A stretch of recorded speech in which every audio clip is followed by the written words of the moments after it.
jembatan.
Spesial untuk Dunsana yang ada di Rantau. Jadi mari kita mendekat ke air terjun Lembah Anai.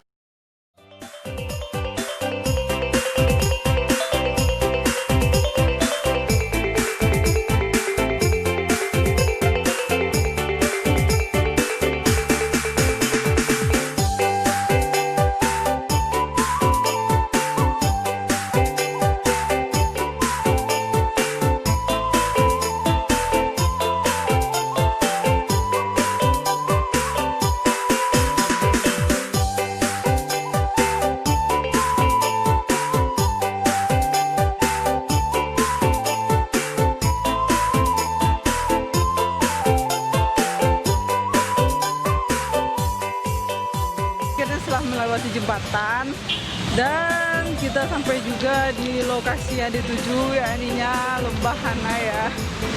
Kita melihat air terjunnya dari sini saja ya, Dunsana dan teman-teman semuanya ya, karena kalau dari sana kan sudah biasa. Coba kita melihat air terjunnya dari rel kereta api.